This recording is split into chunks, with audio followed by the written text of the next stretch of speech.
Small family cars should be able to do it all. Be zippy round town, great on the motorway, have enough room for a family and their stuff, and be good value for money. But which did you choose between the new Ford Focus, the not so new but very good Volkswagen Golf, and the new Kia Ceed? So we've got a brand from the USA, a brand from Germany, a brand from Korea. So it's Asia versus Europe versus America. It's a truly global battle. We're going to find out which is best. To do that, I'm going to compare their designs. Can't trust it because it'll talk about you behind your back. Critique their cabins. This VW really is the epitome of simplistic and ergonomically excellent interior design. See how practical they are. You don't have one-touch windows. And find out what they're like to drive. My God, what's happening? First though, let's look at how much these cars cost. The Kia Ceed starts from just over £18,000, the Volkswagen Golf from just over £18,500, and the Ford Focus from just over £18,000. Now you can save an average of around £2,000 on each of these cars through CarWow. So click on the pop-out banner in the top right-hand corner of the screen, or on the link below the video to go to CarWow to check out the prices, because what really matters is the price you pay at a dealer. Alternatively, just Google CarWow and the name of a car and you can do the same thing. Now I'm going to point out that each of these cars has their entry-level 1-litre petrol engine in them. However, this Kia is in its entry-level specification, this Golf is in its mid-level specification, and this Ford is in one of the higher level specifications. But that doesn't matter for this video because I'm comparing the range as a whole. Overall though, the Kia is the best value for money. Even the entry-level car is well equipped and doesn't look too budget on the outside. The Ceed is quite a smart looking car. Even in this entry-level trim, it doesn't look wanting for kit, doesn't look budget. It's all right. However, some cars are more sensitive to which specification you go for. In fact, depending on the model, they can look quite different. This new Ford Focus is a little bit two-faced. That's not because you can't trust it, because it'll talk about you behind your back. It's because you get lots of different looks for the front. So you get different grills depending on whether you have a Z-Tech, an ST line, this titanium version, or a Vignale. Actually, you should avoid the Vignale. It's supposed to be posh, but it's not really. And anyway, if it's posh you're after, a VW has more kudos than a Ford, even though it's hardly an adventurous design. The Golf is essentially a box on wheels, but it's a smart looking box, a bit like a Tiffany box. Though I don't think it's a favourite amongst seagulls, because out of all the three cars, a seagull decided to foul on this one. There's nothing foul about the VW's cabin though. Yes, the car's been around for a while, but it still feels right on trend. This VW really is the epitome of simplistic and ergonomically excellent interior design. Yeah, it's just dead easy to use. Everything's laid out really nicely. Quality is generally good all over the place. It's just simple, easy, and relaxing to be in. But how does the Kia measure up? Can its interior really compete with the Golf's? Interior quality here in the Ceed is pretty good. So you've got soft touch materials here and on the door tops as well. So that's fine. What I'm not so impressed with though is the actual look of it. Some of it looks a bit melted and the dials are a bit childish in a way. Nice try, Kia, but you're not quite there. It's always been a similar story of close but no cigar with the Focus. But this time round, things are different. I must say, I quite like the interior design of this car. The straight lines and sweeping effect of the dash, and most of the materials are pretty high quality. It's really squidgy actually. And on the door tops, I also like this, the fact that the start button is there. Now it may seem a little bit awkward, but it's not. It's in the perfect position to just start the car with your thumb. See? Also, while the Ford's infotainment screen looks a little bit stuck on top of the dash, it too is in the ideal position, as you don't have to glance down from the road to see it. And it's a fairly decent system too, with a nice bright screen and smartphone connectivity. Though the entry-level style version has a horrible little budget screen. The one in the Kia is a good size regardless of the model. And while the touchscreen is not as bright nor as sharp as the Ford's, it's very simple and easy to use. However, the Volkswagen has the slickest system, especially with the upgraded screen. The only problem is that it's located quite low, but you can get full digital dials with full HD sat-nav mapping right before your eyes, which you can't with the other two cars. And this is great if you're in the driving seat. But what's the VW like if you're in the back seat? The Golf square body means that it has quite a lot of headroom, though it's only about average in terms of space here in the back. However, you do get huge rear windows, and that combined with a light roof means that, yeah, it feels nice and airy back here. Speaking of air, let's them in.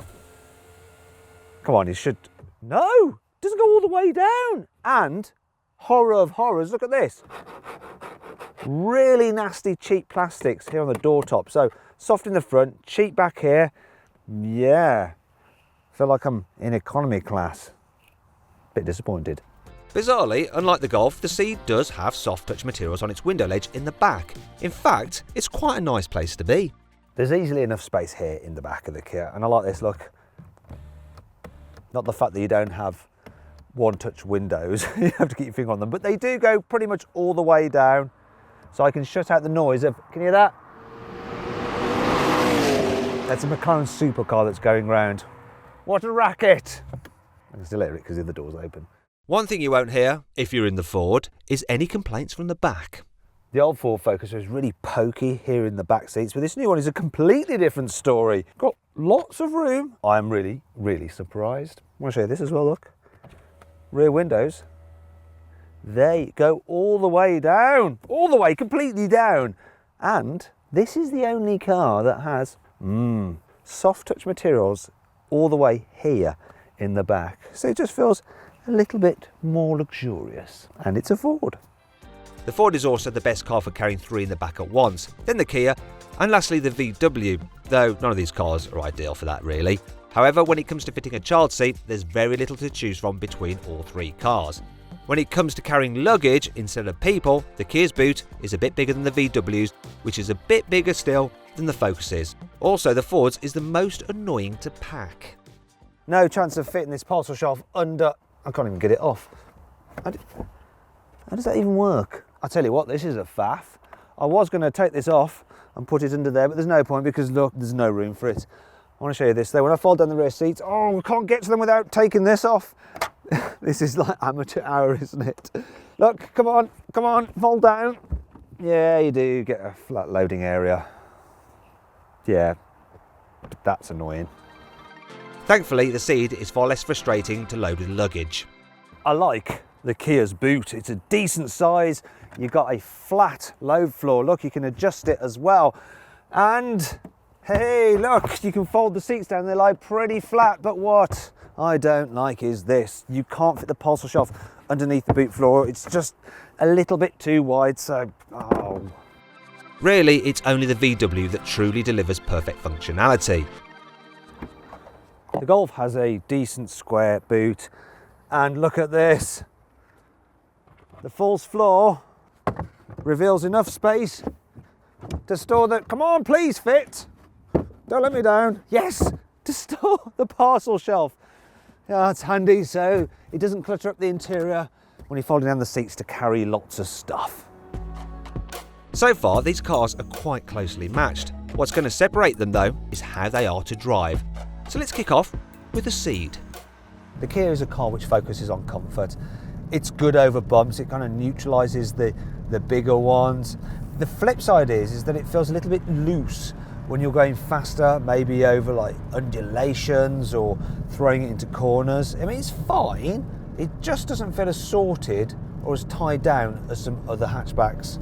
In terms of the engines, there's only 3 choices, a 1.4 litre petrol, a 1.6 litre diesel and the 1 litre in this car. And it's probably the engine to have because it gives decent economy, it's nippy enough. The only problem with it is that when you rev it, yeah, it's quite noisy and you feel the vibrations quite a bit. But other than that, this is a reasonably good car to drive. It's just not exceptional.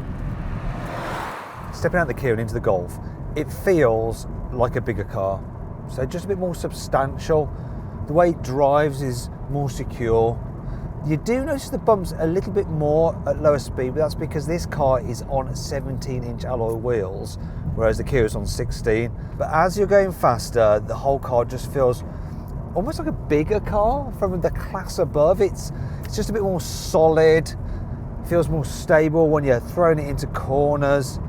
The Kia's not bad, but this is just that little bit better in pretty much every single way. Jumping out the Golf and into this Focus, this feels like a slightly bigger car yet again. So the way it goes over bumps is a little bit better than the Golf. I'm quite surprised about that, even though they're on the same size wheels. And then the way it goes around corners is even better than the Golf. So you get the slow speed comfort that you get in the Kia, you get the security, the handling of the Golf, and then some. Engine-wise, it's pretty good as well. We've got a 1 litre 3-cylinder turbo, like the other two cars. This one, I think it's the least noisy, and it's got the most performance as well, though this is the higher power version of this 1 litre that you can get. Where the Focus really excels though is on a twisty road.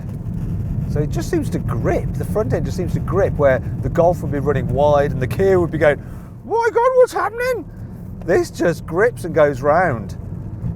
Interesting thing is though that it doesn't feel any harsher over bumps than the Golf. In fact, I think at slower speeds it's slightly better over bumps. So you get that slow speed comfort of the Kia, you get that high speed stability of the Golf, and yet it goes around corners even better still.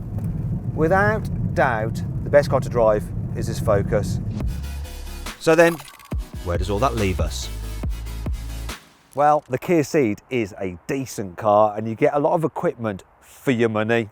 However, it just doesn't feel as posh as the Volkswagen Golf, which is also better to drive. But if it's the best car to drive that you're after, then it's the Ford Focus. Yet it still manages to be practical. It's got decent tech. It feels nicely built inside as well. And I think it's the best looking too. And overall, it is the best car here. And that's why it wins this test. If you enjoyed this video, please click on our logo to subscribe to this channel or to watch more content on the bottom right hand corner. However, if you want to save money on a car, click on the right to go to our deals page to see how much money you can save at CarWow.